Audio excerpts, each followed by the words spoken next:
Steve Jobs biography. Childhood abandoned and chosen. The adoption.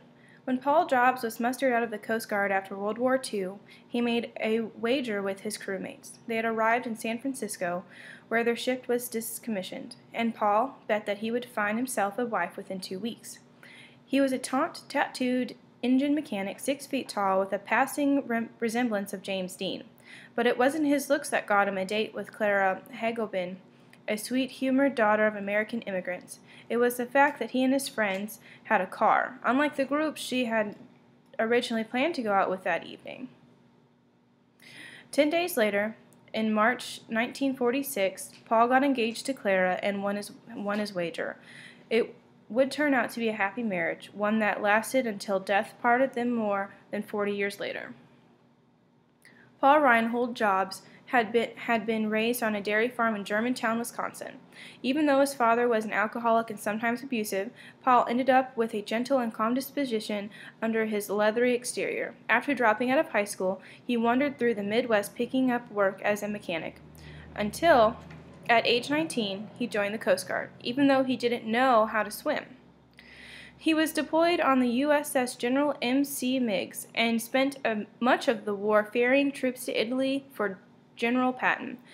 His talents as a mechanist and fireman earned him commendations, but he occasionally found himself in minor trouble and never rose above the rank of seaman. Clara was born in New Jersey, where her parents had landed after fleeing the Turks in Amarina and moved to the Mission Districts of San Francisco when she was a child. She had a secret and she rarely mentioned to anyone. She had been married before, but her husband had been killed in war, so when she met Paul Jobs on that first date, she was primed to start a new life. Like many who lived through the war, they had experienced enough excitement that when it was over, they desired simply to settle down, raise a family, and lead a less eventful life. They had little money, so they moved to Wisconsin and lived with Paul's parents for a few years, then headed to Indiana, where he got a job as a mechanic for International Harvester. His passion was tinkering with old cars, and he made money in his spare time buying, restoring, and selling them. Eventually, he quit his day job to become a full-time used car salesman. Clara, however, loved San Francisco, and in 1952 she convinced her husband to move back there. They got an apartment in Sunset District facing the Pacific just south of the Golden Gate Park, and he took a job working for a finance company as a repo man, picking the locks of cars whose owners hadn't paid their loans and repossessing them. He also bought, repaired, and sold some of the cars, making a decent enough living in the process. There was, however, something missing in their lives. They wanted children, but Clara had suffered an ectopic pregnancy in which the fertilized egg was implanted in a fallopian tube rather than the uterus, and she had been unable to have any. So by 1955, after 9 years of marriage, they were looking to adopt a child. Like Paul Jobs, Joanna Schieb was from a rural Wisconsin family of German heritage. Her father, Arthur Schiebel, had immigrated to the outskirts of Green Bay, where he and his wife owned a mink farm and dabbled successfully in various other businesses, including real estate and photograving. He was first strict, especially regarding his daughter's relationships, and he had strong disapproval of her first love, an artist who was not a Catholic. Thus, it was no surprise that he threatened to cut Joanna off completely when, as a graduate student at the University of Wisconsin, she fell in love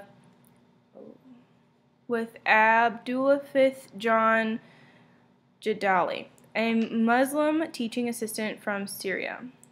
Jadali was the youngest of 9 children in a prominent Syrian family. His father owned old refineries and multiple other businesses, with large holdings in Damascus and Homs, and at one point pretty much controlled the price of wheat in the region. His mother, he later said, was a traditional Muslim woman who was a conservative, obedient housewife.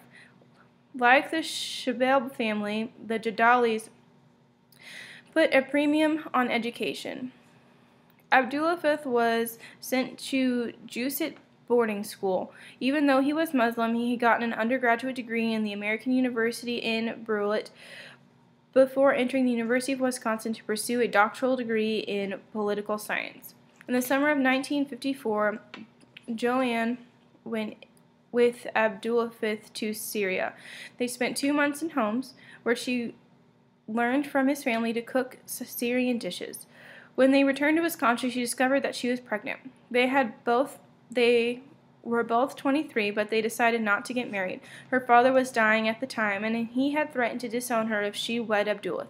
Nor was the abortion an easy option in a small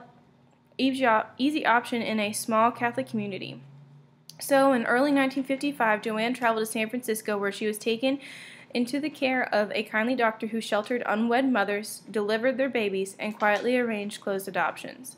Joanne had one requirement. Her child must be adopted by college graduates, so the doctor arranged for the baby to be placed with a lawyer and his wife. But when a boy was born on February 24, 1955, the designated couple decided that they wanted a girl and backed out. Thus it was that the boy became the son not of a lawyer but of a high school dropout with a passion for mechanics and his salt-of-the-earth wife who was working as a bookkeeper. Paul and Carla named their new baby Stephen Paul Jobs. When Joanne found out that her baby had been placed with a couple who had not graduated from high school, she refused to sign the adoption papers. The standoff lasted weeks, even after the baby had settled into the Jobs household. Eventually, Joanne relented, with this stipulation that the couple's promise, indeed sign a pledge to fund a savings account to pay for the boy's college education. There was another reason that Joanne was bulky about signing the adoption papers. Her father was about to die, and she planned to marry Jadali soon after. She held out hope that would later tell family members, sometimes tearing up at the memory that once they were married, she would get their baby boy back. Arthur Shelbick died on August 1955 after the adoption was finalized. Just after Christmas that year, Joanne and Abdullah were married in St. Philip at the Apostolic Catholic Church in Green Bay. He got his Ph.D. in international policies the next year, and they had another child, a girl named Mona. After she and Jadali divorced in 1962, Joanne embarked on a dreamy and periodic life that her daughter, who grew up to become the acclaimed novelist Mona Simpson, would capture in her book Anywhere But Here. Because Steve's adoption had been close, it would be 20 years before they would all find each other. Steve Jobs knew from an early age that he was adopted. My parents were very open with me about that, he recalled. He had a vivid memory of sitting on the lawn in his house when he was 6 or 7 years old, telling the girl who lived across the street, "So, does that mean your real parents don't want you?" the girl asked. Lightning bolts went off in my head, according to Jobs. I remember running into the house crying, and my parents said, "No, you have to understand, they're not." They were very serious and looked me straight in the eye. They said, "We specifically picked you out." Both of my parents said that and repeated it for both my parents said that and repeated it slowly for me. And they put an emphasis on every word in that sentence. Abandoned, chosen, special, those concepts became a part of who Jobs was and how he regarded himself. His closest friends think that the knowledge that he was given at birth had left some scars. I think his desire for complete control of whatever he makes derives directly from his personality and the fact that he was abandoned at birth, said one longtime colleague, Del Joachim. He wants to control his environment, and he sees that the product as an extrusion of himself. Greg Calhoun, who became close to Jobs right after college, saw another effect. Steve talked to me about being abandoned and the pain that caused, he said. It made him independent. He followed the beat of a different drummer, and that came from being in a different world than he was born into. Later in life, when he was the same age of his biological father had been when he abandoned him, Jobs would father and abandon a child of his own. He eventually took responsibility for her. Christian Brand, the mother of that child, said that being put up for adoption left Jobs full of broken glass, and helps to explain some of his behavior. He who is abandoned is an abandoner, she said. Andy Hertzfeld, who worked with Jobs at Apple in the early 1980s, is among the few who remain close to both Brian and Jobs. The key question about Steve's is why he can't control himself at times from being so reflexively cruel and harmful to some people. He said, that goes back to being abandoned at birth. The real underlying problem was the theme of abandonment in Steve's life. Jobs dismissed this. There's some notion that being that because I was abandoned, I worked very hard so I could do well and make my parents wish they had me back, or some such nonsense. But that's ridiculous, he insisted. Knowing I was abandoned may have made me feel more independent, but I have never felt abandoned. I've always felt special. My parents made me feel special. He would later bristle whenever anyone referred to Paul and Clara Jobs as his adoptive parents and imply that they were not his real parents.